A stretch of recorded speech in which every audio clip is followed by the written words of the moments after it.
जब अल्लाह के फरिश्ते हज़रत जिब्राईल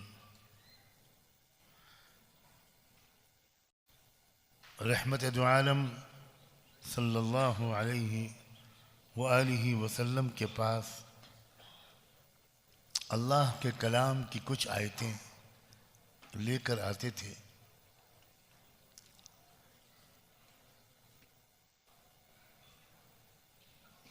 तो तीन चीज़ों की फ़िक्र अल्लाह के रसूल के दिल दिमाग में पैदा होती थी। एक तो ये कि ऐसा ना हो कि मैं कहीं कुरान की कोई आयत या उसका कोई लफ्ज़ भूल जाऊं।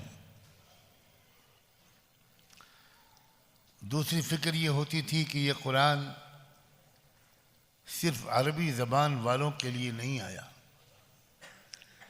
ये पूरी दुनिया के इंसानों की गाइडेंस के लिए आया है और दुनिया में उन लोगों के लिए भी आया है जिनकी ज़बान अरबी नहीं है, वो इस किताब को कैसे पढ़ेंगे।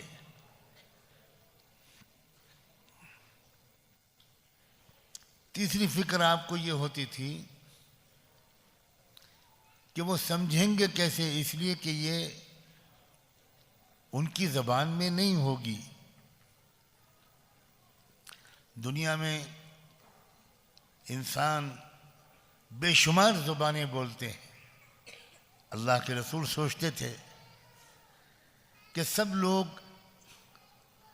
सारे इंसान वो अरबी कुरान को कैसे समझेंगे। तो तीन चीज़ों की फ़िक्र होती थी, कैसे ये कुरान महफूज रहेगा, कैसे सही पढ़ा जाएगा और कैसे समझा जाएगा। बोलना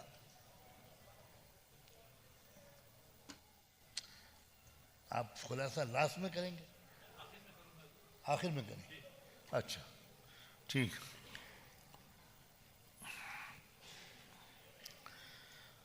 अल्लाह ने अपने हबीब मोहम्मद रसूलुल्लाह सल्लल्लाहु अलैहि वसल्लम की को इत्मीनान दिलाने के लिए ये आयत उतारी जो मैंने अभी पढ़ी थी।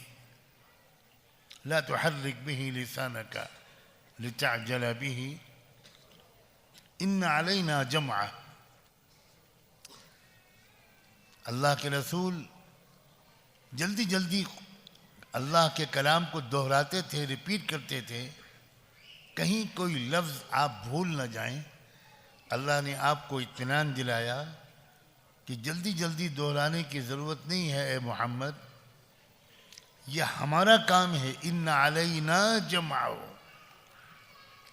We will take care of it. हम इस कुरान को, पूरे के पूरे कुरान को एज इट इज़ बिल्कुल महफूज रखेंगे। ये हमारा काम है, तुम फिक्र न करो।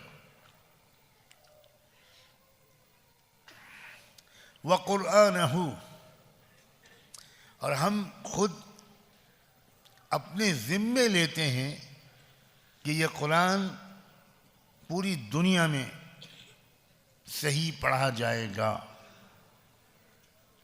हम करेंगे इसका अरेंजमेंट, हम करेंगे इसका इंतज़ाम।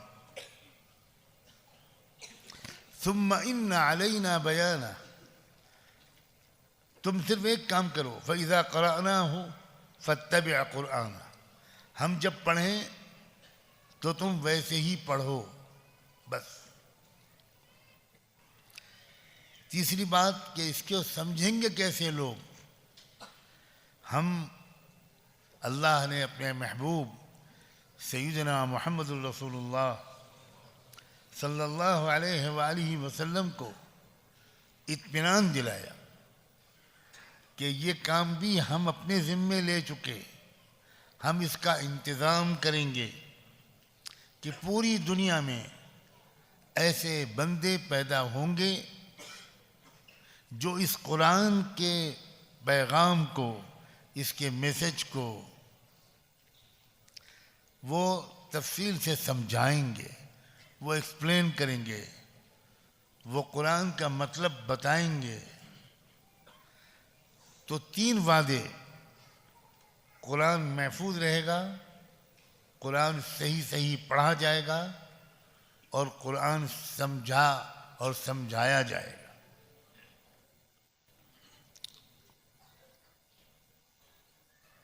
हम सब 1500 साल से अल्लाह के इस वादे, अल्लाह के इस ऐलान को खुली आंखों देख रहे हैं। कोई किताब दुनिया में इतनी नहीं, ऐसी महफूज नहीं रही जैसी कुरान मजीद। आज भी कुरान मजीद उसी तरह महफूज है, उसमें कोई भी कमी ज्यादती नहीं हुई, एक लफ्ज नहीं बदला गया, एक हर्फ आगे पीछे नहीं हुआ। इन्ना अलैना जमा। अब ये पूरी दुनिया में अजीब व गरीब इंतज़ाम किसी कौम के पास नहीं है जो इंतज़ाम मुहम्मदुर रसूलुल्लाह की उम्मत के पास है। हर मुल्क में हजारों नहीं बल्कि लाखों बच्चे और अब तो बच्चियां भी कुरान हिफ्ज़ कर रहे हैं।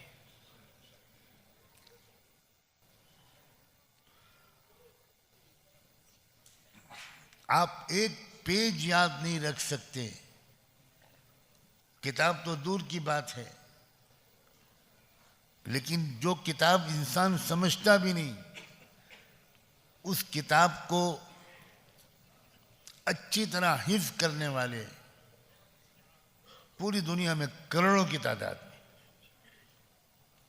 हमारे ये मदरसे, हमारे ये दारुल-उलूम, हमारे ये मकतब अल्लाह के इंतज़ाम का एक नमूना है।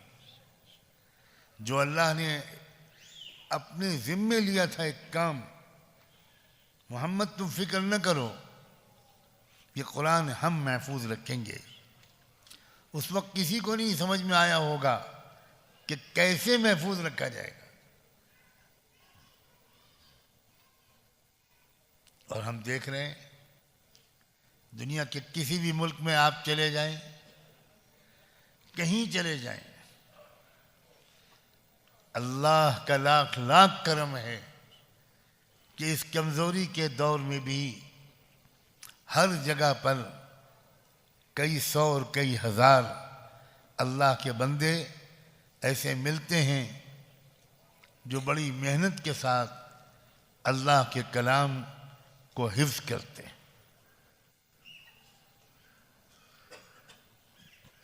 ये एक दलील है इस बात की, मजबूत दलील, कि कुरान अल्लाह का कलाम है, अल्लाह की किताब है। कोई और किताब को दुनिया में कोई याद क्यों नहीं कर पाता, और इस किताब को क्यों याद कर लेता है छोटा सा बच्चा भी? इसलिए कि इसके लिए अल्लाह ने स्पेशल अरेंजमेंट किया है, खास फैसला किया है, खास इंतज़ाम किया है। इसका याद करना और इसका याद रखना अल्लाह ने इंसानों के लिए आसान कर दिया। फिर ठीक ठीक पढ़ा जाना,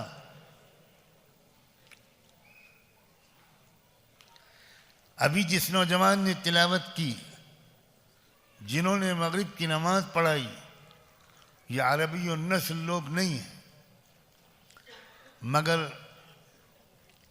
एक शानदार कुरान हम सब ने सुना।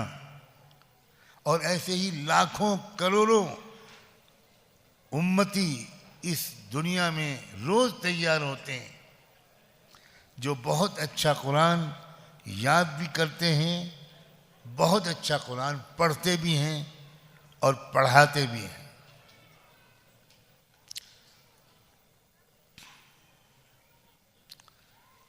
फिर तीसरे वो उलमा जो कुरान का मतलब समझाते हों, कुरान की तफसीर बयान करते हों, लिखते हों, दर्स देते हों, समझाते हों अल्लाह के बंदों और बंदियों को कि इस कुरान में अल्लाह ने हमसे तुमसे क्या कहा है।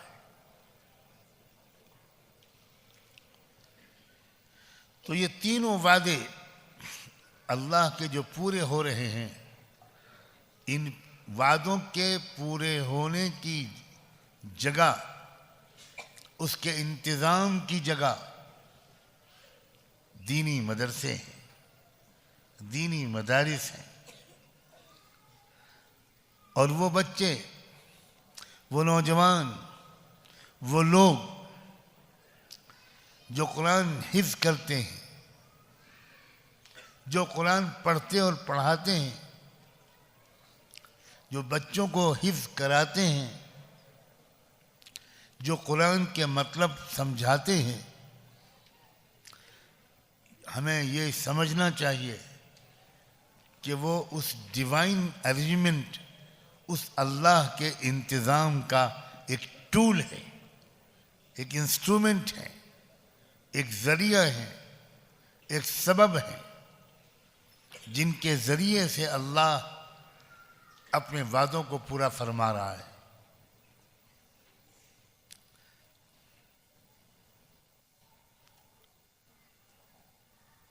इसलिए ही इतनी फजीलत है कुरान मजीद के याद करने वाले की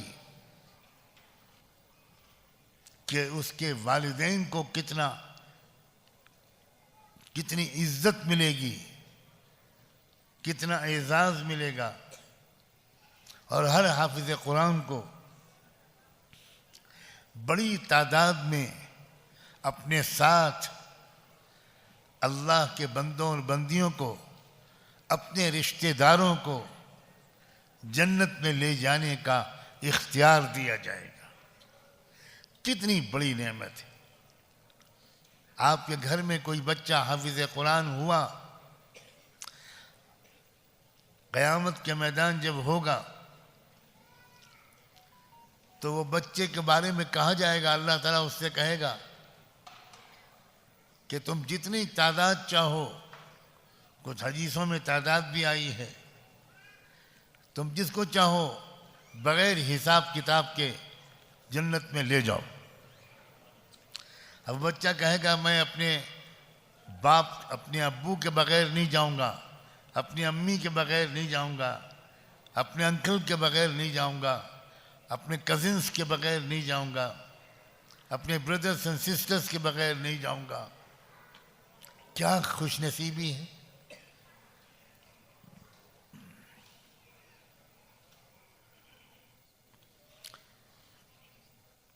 बहुत खुशनसीब हैं वो लोग जिनकी औलाद हाफिज़ कुरान बन जाए, जिनके ज़रिए से बहुत से बच्चे हाफिज़ हो जाएं, जिनकी सपोर्ट से, जिनके ताउन से, जिनकी मदद और दुआओं से हमारे ये इदारे चल रहे हैं और पूरी दुनिया में चल रहे हैं। किसी गवर्नमेंट की सपोर्ट के बगैर आम ईमान वालों और ईमान वालियों की मदद से बेशुमार इदारे पूरी दुनिया में चल रहे हैं। और ये इस बात की दलील है कि इस्लाम दीन बरहक है, कुरान अल्लाह का कलाम है, हज़रत मोहम्मद मुस्तफ़ा अल्लाह के आखिरी रसूल है।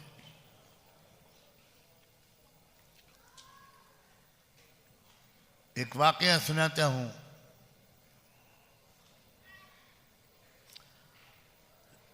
इंडिया में देवबंद की तरह का एक बहुत बड़ा इदारा दारुल उलूम नदवतुल उलमा है। जिस ज़माने में मैं वहाँ कुरान की तफसीर के टीचर की हैसियत से खिदमत कर रहा था,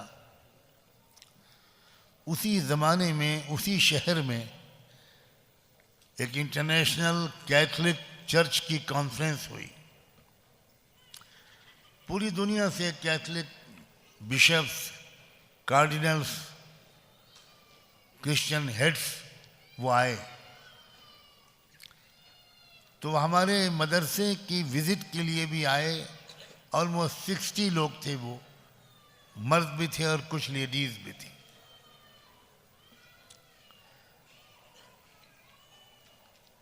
मुझे मेरे मदरसे के मोहतमिम साहब ने ये कहा कि ये जो क्रिश्चियन लोगों का डेलीगेशन आ रहा है, आप इसको वेलकम करो, पूरे इंस्टीट्यूशन की विज़िट कराओ और आखिर में फिर उनके साथ एक नशिस्त करो। मैं उनको लेकर सबसे पहले अपने इदारे की बड़ी मस्जिद में गया, जहाँ कई 100 बच्चे कुरान मजीद हिफ्ज़ कर रहे थे। हमारे इदारे में बड़ी एकेडमीज़ थीं, लाइब्रेरीज़ थीं, बहुत से डिपार्टमेंट्स थे, लेकिन मैं सबसे पहले वहाँ ले गया जहाँ छोटे छोटे बच्चे 9 इयर्स, 8 इयर्स, 10 इयर्स के बच्चे कुरान हिफ्ज़ कर रहे थे। बहुत देर तक वो डेलीगेशन के लोग देखते रहे। मैंने उनको समझाया कि they are memorising holy Quran. तो बार बार पूछते थे वो लोग, they are memorising whole Quran, the complete Quran, can they really do this? They were not ready to accept it. They were not ready to believe it, that anybody, any child can memorize whole Quran.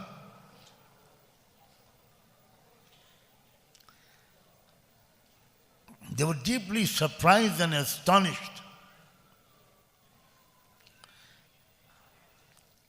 A lady from Holland, जो उस delegation में थी, she couldn't control herself. And I heard her saying, "Oh, I see. Oh, I see." मैंने उससे पूछा, madam, can you explain? What are you feeling right now? ये क्या कहा आपने? तो वो समझ गई कि पूरी बात कहना मुनासिब नहीं है, तो उसने टाल दिया, नहीं नहीं ठीक है कोई बात। मैंने कहा I am not going to leave you until you give me detailed answer.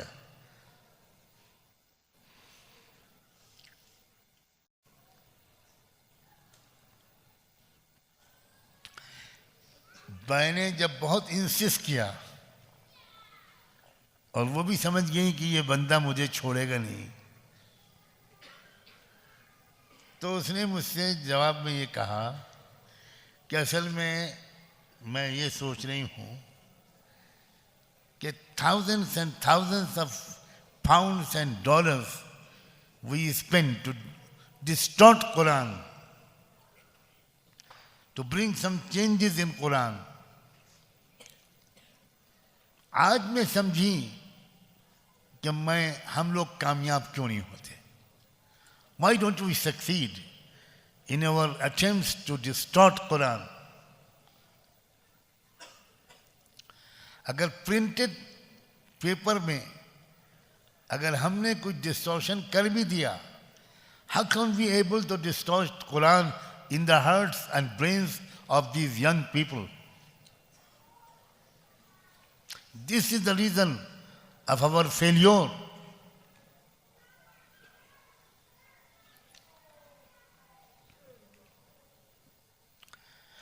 उसके बाद जो हमारी उनसे बातचीत हुई वो क्या हुई, उसका रिजल्ट क्या निकला, वो तो अलग लंबा टॉपिक है, बहुत इनकरेजिंग है. लेकिन they had to believe there is something special in Quran. कोई कौम अपने स्क्रिप्चर्स को मेमोराइज नहीं करती, इसीलिए बार बार डिफरेंट एडिशंस उनके स्क्रिप्चर्स के आते हैं, उनमें चेंजेस होते हैं.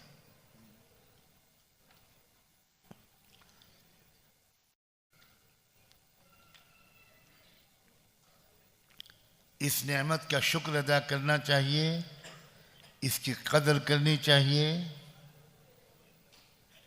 हमारे हर घर में कम से कम एक कुरान का हाफिज होना चाहिए. कुरान के अच्छा पढ़ने का रिवाज अल्हम्दुलिल्लाह अब बहुत फैल गया है, बहुत बढ़ गया है. पहले के मुकाबले में बहुत बड़ी तादाद में तमाम दुनिया के मुल्कों में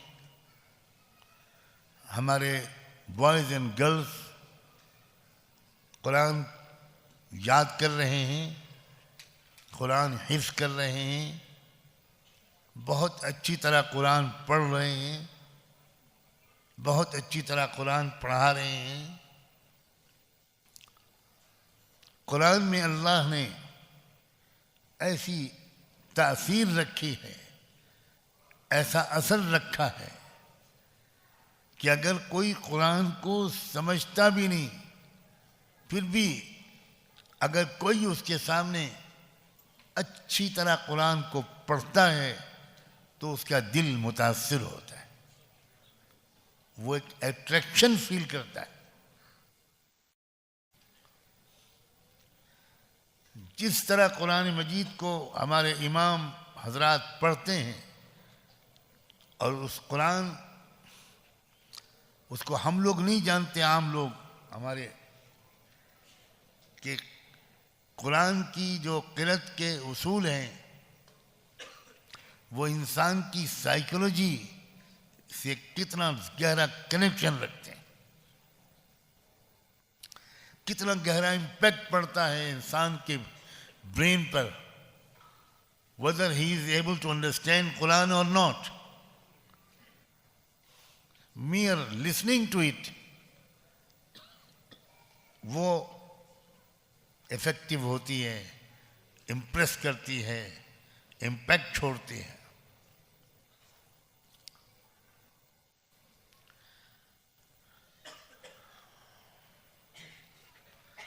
और जो अल्लाह के बंदे और बंदियां कुरान को समझते हैं उनके पास तो वो नेमत है जो दुनिया में किसी के पास नहीं.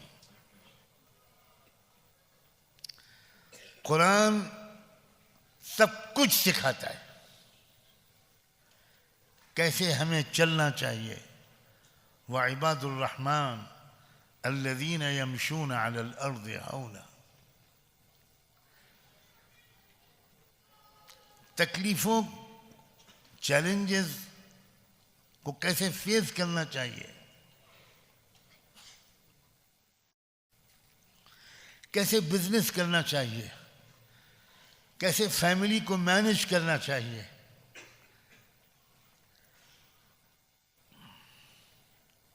नेबर्स के साथ, चाहे वो मुस्लिम हो या नॉन मुस्लिम, हमको कैसे बिहेव करना चाहिए, अपने पेरेंट्स के साथ हमारा एटीट्यूड क्या होना चाहिए, हमें अपने घर से निकलते वक्त हमारा दिल दिमाग किधर होना चाहिए, घर में आते वक्त हमारा दिल दिमाग किधर होना चाहिए, कैसे इंटर होना चाहिए, कैसे वेलकम करना चाहिए, कैसे सी ऑफ करना चाहिए, कैसे बैठना, कैसे लेटना, कैसे जागना, कैसे सोना चाहिए, मासूम बच्चों के साथ हम कैसा हमारा प्यार होना चाहिए, बीमारों के साथ,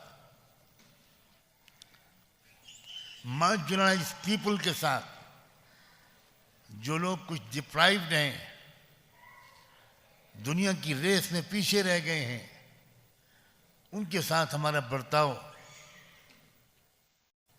गरीबों के साथ, पुअर्स के साथ, हैंडीकैप पीपल के साथ, विजुअली चैलेंज लोगों के साथ, हाउ शुड वी बिहेव, हमारी वेडिंग सेरेमनीज कैसे होनी चाहिए, हमारे फैमिली फंक्शंस कैसे होने चाहिए,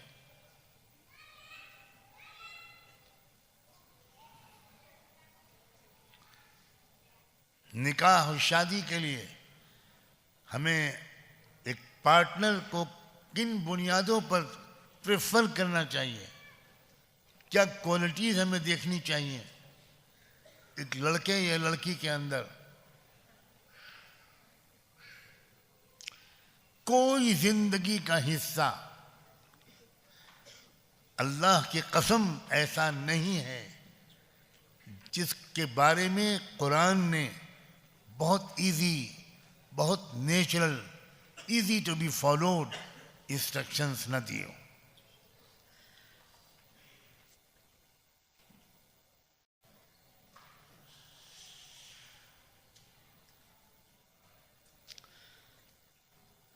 वो लोग अपने ऊपर बहुत बड़ा जुल्म कर रहे हैं, लेट मी से वेरी फ्रैंकली, जो रोजाना 10 मिनट भी स्पेंड करने को तैयार नहीं है कुरान की एक आयत समझने के लिए। They are the most cruel person.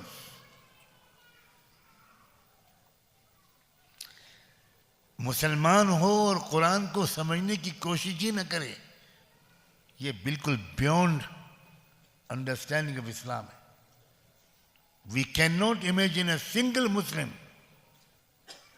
who spends his whole life, he learns so many languages, he achieves degrees in commerce, in economics, in political science, in physics, chemistry and biology, he learns international languages. Despite all this, he is not able to understand Quran. ये कैसा इंसान है, ये अपने ऊपर कितना बड़ा जुल्म कर रहा है।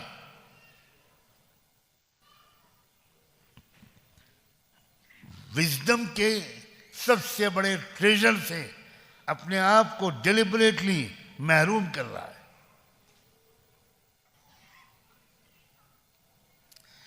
मैं तो काश के ये लोग मुबालगा न समझे।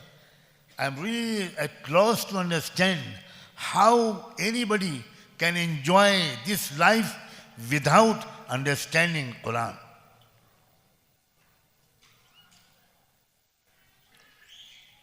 डिफरेंट फेजेस से इंसान की ज़िंदगी गुजरती है, कभी खुशी, कभी गम, कभी सेहत, कभी बीमारी, कभी जवानी, कभी बुढ़ापा। कभी इंसान खुद डेथ बेड पर होता है, कभी किसी का जनाजा लेकर जा रहा होता है, कभी एक ब्राइड को वेलकम कर रहा होता है, कभी अपनी डॉटर को किसी के साथ भेज रहा होता है, कभी बाई कर रहा है, कभी सेल कर रहा है, कभी विन कर रहा है, कभी लूज कर रहा है।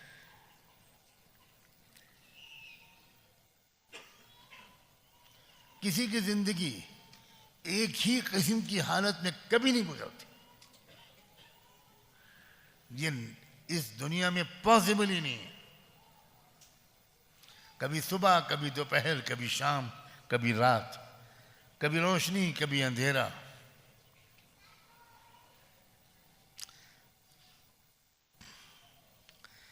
इन सारे हालात से सक्सेसफुली गुजरने की गाइड बुक का नाम है कुरान।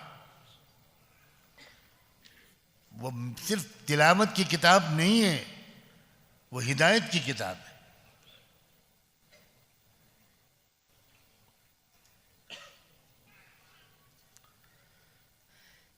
अजीब जुल्म है कि हम में से अक्सर लोग कहते हैं कि नो नो हजरत, we can't understand Quran because we don't know Arabic. तुम दुनिया भर की ज़बानें सीख सकते हो, अपने रब के लेटर्स को पढ़ने के लिए अरबी ज़बान नहीं सीख सकते। कुरान क्या है? ये अल्लाह के मैसेजेस का नाम है towards me and you. Each and every person amongst us is being addressed by Allah subhanahu wa ta'ala. Letters of Allah to us all, to the entire mankind. Kabhi ya ayyuhan nas, kabhi ya ayyuhal ladhina amanu. और हम हैं कि हमको अभी नहीं पता कि अल्लाह ने हमसे क्या कहा है, और हम जिंदगी पूरी गुजार देते हैं। हमें खून के आंसू रोना पड़ेगा, कोई एक्सक्यूज हमारे पास नहीं होगा। हम अल्लाह के यहाँ ये नहीं कह सकेंगे कि हमें मालूम नहीं था कि कुरान में ये लिखा है, हमें नहीं मालूम था कि कुरान में कहा है कुल लिल मुमिनीना यग़ुद्दू मिन अब्सारिहिम व यहफ़ज़ू फ़ुरूजहुम। Say to the believers, they should lower their gaze. यग़ुद्दू मिन अब्सारिहिम। आप नहीं कह सकते जब पुलिस आपको पकड़े, आप कहें कि भाई साउथ अफ्रीकन लॉ मैं जानता नहीं था। इंटरनेशनली पूरी दुनिया कहती है कि आप जिस मुल्क में रहते हैं उस मुल्क के कानून को जानना यह आपका फर्ज है। और this excuse can never be accepted that sorry I didn't knew the law. कैसे हम क़यामत में कह सकेंगे अल्लाह हमें नहीं मालूम था, अल्लाह हमें नहीं मालूम था कि हलाल क्या है और हराम क्या है, अल्लाह हमें नहीं मालूम था कि कौन सा लोन लेना चाहिए और कौन सा नहीं, बिजनेस कैसे करना चाहिए, हमें नहीं मालूम था। This excuse can never be accepted. इसलिए मेरी एक आखिरी गुजारिश ये है, with utmost respect and love, please each and every person at least Quran के फंडामेंटल्स को जाने समझे। अल्लाह हमसे इबादत में क्या चाहता है, अखलाक में क्या चाहता है, मामलात में क्या चाहता है, हर चीज़ के बारे में। आप एक सिंगल चीज़ के बारे में किसी आलिम से रोज़ पूछ लीजिए, शायद 5 मिनट से ज़्यादा आपको स्पेंड नहीं करना पड़ेगा। सिर्फ इतना पूछना है एक चीज़ के बारे में रोज़, और एक नोट करते जाइए अपने नोटबुक में। आलिम के लिए पढ़ा लिखा होना ज़रूरी नहीं है। सहाबा बहुत से पढ़े लिखे नहीं थे, मगर सारे सहाबा आलिम थे। आलिम का मतलब अपनी ड्यूटीज़ को जानना, उनको परफॉर्म करना। जब जो काम करें, बिफोर स्टार्टिंग इट पहले पूछ लीजिए कि इसके बारे में अल्लाह का हुक्म क्या है।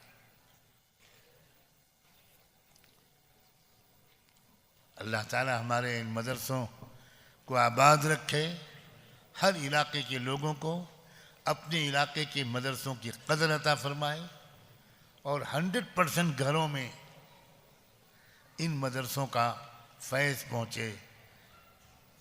अल्लाह तबारक व तआला हमारी इस मजलिस को भी कबूल फरमाए, इस इदारे को कबूल फरमाए। ये नौजवान बच्चे जिन्होंने कुरान का हिफ्ज़ मुकम्मल किया, अल्लाह इनको अपने ख़ानदानों के लिए, अपनी लोकेलिटीज़ के लिए एटलीस्ट हिदायत का शमा बनाए, और इनके दिल के अंदर जो कुरान के अल्फाज रिकॉर्ड हो गए, अल्लाह करे अब कुरान के अल्फाज के साथ कुरान का नूर भी इनके सीनों में महफूज रहे। और ये इस बात को हमेशा याद रखें कि अब हमें गुनाहों के करीब नहीं जाना, अब कुरान हमारे सीने में है। व आखिरु दावाना अनिल हम्दुलिल्लाहि रब्बिल आलमीन। नहमदुहु व नुसल्ली अला रसूलिल करीम, अम्मा बाद। Our honorable guest read the verse, La tuharrik bihi lisanaka lita'jala bi till the end. So what is the message of this verse? Hazrat Jibreel alayhi salatu salam was the archangel and given this assignment that you must take the Quran Sharif and place it in the Mubarak heart of the Master Habibuna Mustafa sallallahu alayhi wasallam. Now what must happen after that? So Habibuna sallallahu alaihi wasallam initially started reading quickly. So Allah Ta'ala says, no, you will not miss any word, you will not omit anything. We have taken the guarantee that you will preserve it, you will by heart it, you will memorize it. So that is the first thing we must remember. Second, the Quran Sharif is not for Arabs only, it's not for Muslims only. It's a constitution, a book for humanity and posterity. So the reading also now, how will it take place? People don't know Arabic. Then the third one, what will be the message of the noble Quran? One is the recitation, one is the meaning of it.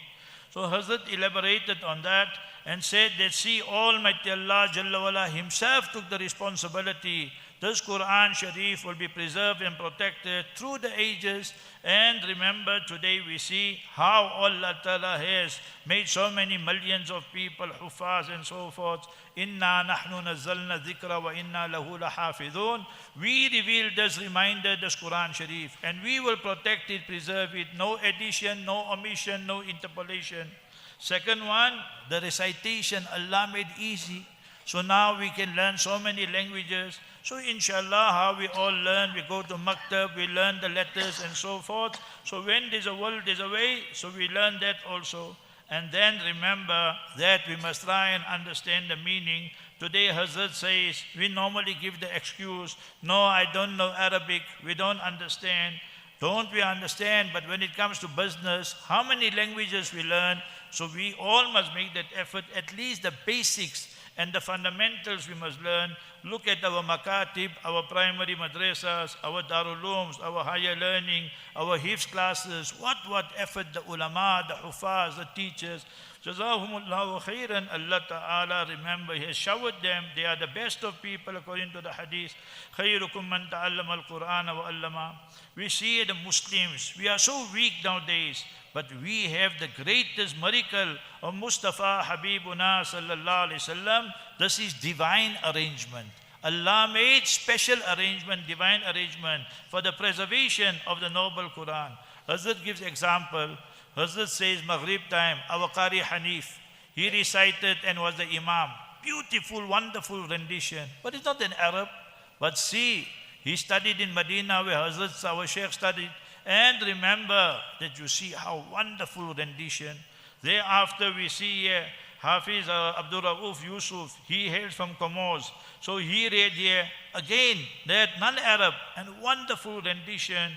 It has a direct impact on our heart. So remember that we, our children, all throughout, we must try and ensure that they also are connected to Qur'an. Inshallah, when our children become Hafiz and so forth, tomorrow Allah will say, go Jannah.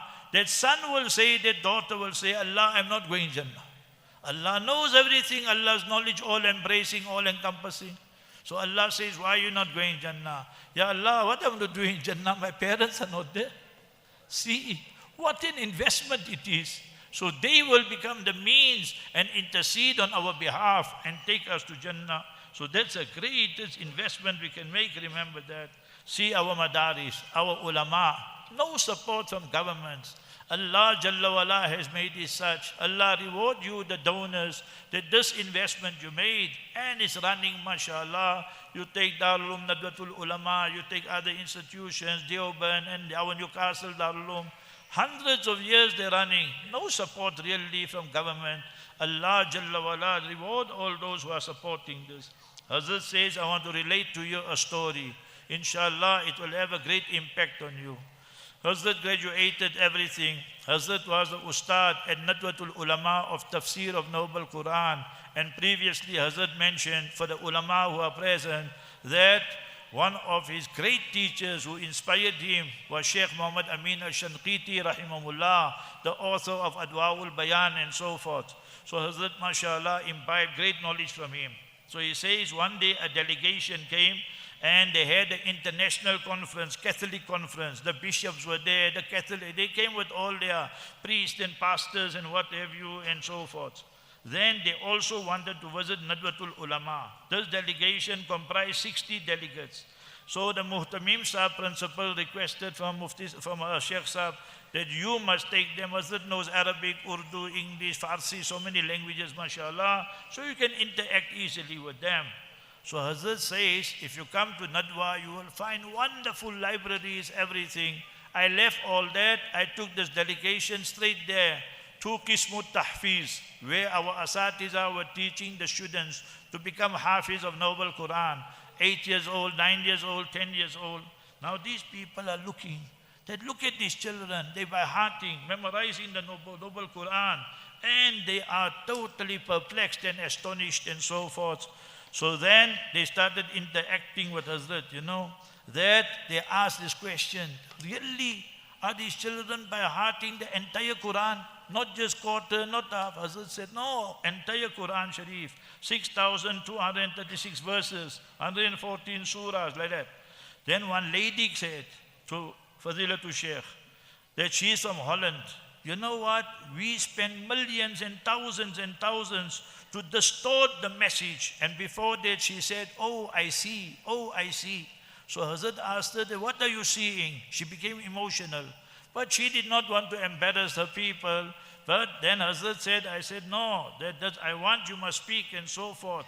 Then she spoke and she poured her heart out. We're spending thousands and millions to distort the message of the Noble Quran. And now I understand why we are unsuccessful and we are a failure. We maybe can change the text that is printed. But how are we going to change the text that is in the hearts, in the inner recesses of the heart of Muslims? We can never do that. Therefore we say, the Al-Mu'jiza Al-Kubra, the greatest miracle of Habibuna Mustafa sallallahu alayhi wasallam is and will always be the Noble Quran. Hazrat says they just juxtapose that, compare that with their Bibles and their books and so forth. Now and then they have different versions, they have different editions. Sometimes the versions also get confused and the fuses get blown and all these type of things. So a lot of things happen. My message to you, appreciate every one of you. This great bounty Allah has blessed us with. Per family minimum one son or one daughter, mashallah, should become the Hafiz of Noble Qur'an. And the Qur'an Sharif must have an impact upon us. Our hearts must be receptive to the Qur'an. And we must spend time with this, remember. Everything you want to know, if our daily life, Hazrat just give some examples.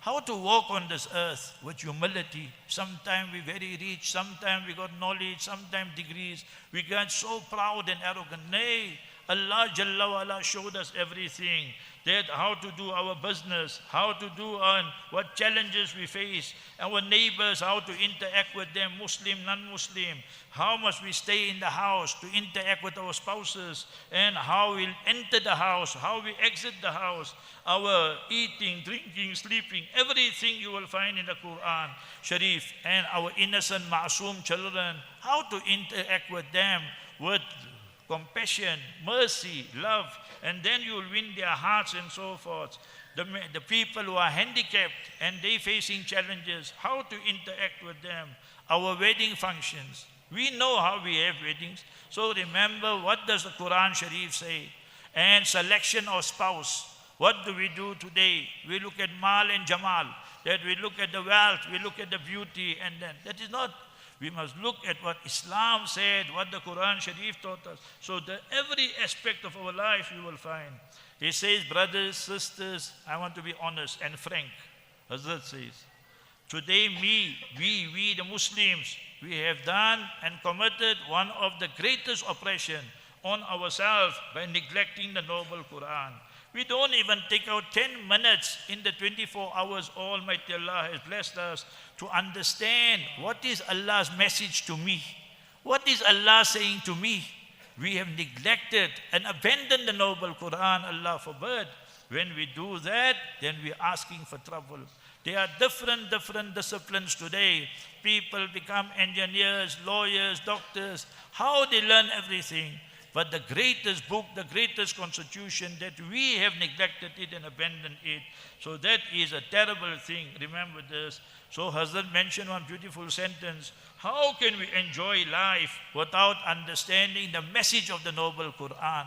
Each one of us should ask ourselves that how we just go, through our life. No. Quran is not only for tilawat and reading and thawab.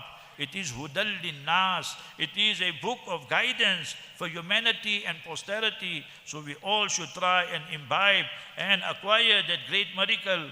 And remember today that we say, no, I don't know Arabic.